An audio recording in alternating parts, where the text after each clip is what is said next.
by now you've heard, Donald Trump has pushed us into war between Iran and Israel by bombing targets in Iran without congressional approval.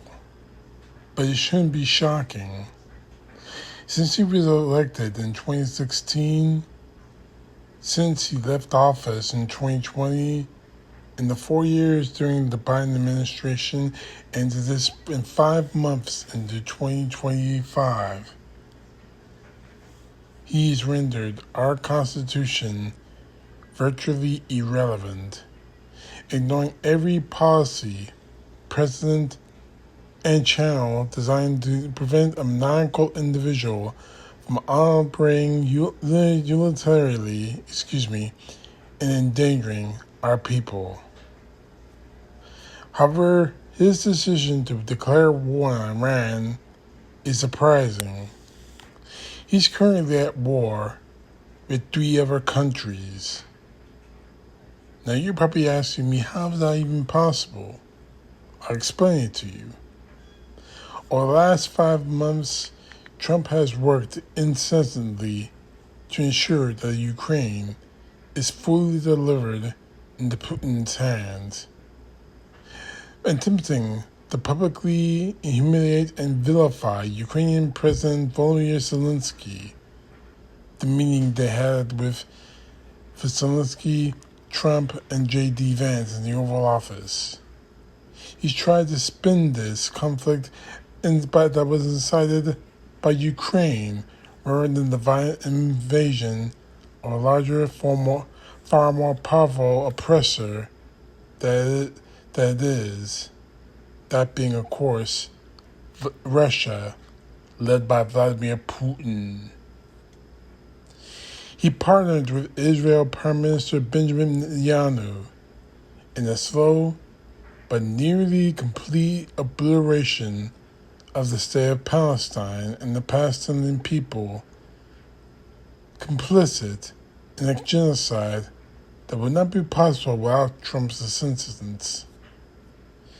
And then, of course, there's this primary war on the American people, one he's been waging for the last decade, both inside and outside the Oval Office. A brazen, brutal, and unrelenting attack on our systems that safeguards, liberties, and lives.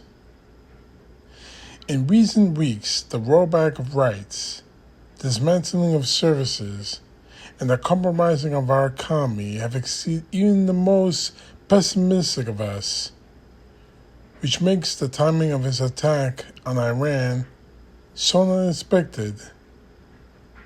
You think that destroying one country would be enough for him. That is, until you remember that he's one of the most corrupt, amoral cowards on the planet. An empty husk of a man who lacks a single noble impulse, and whose only instinct is to inflict harm and to cause division. Trump is incapable of benevolence. He's allergic to decency. He's unwilling to build anything that doesn't have his name on it. And he wants no interest in anything until he sucks out his resources. He's a jittery, unqualified, incompetent imposter with a toolbox of hammers, and his supporters will be happy to bang in the nails. This is the grim reality of our nation, and by extension, the world, as long as he remains the president. He will continue to traffic in violence, stoke division, and generate injury, because that's the only thing he knows how to do.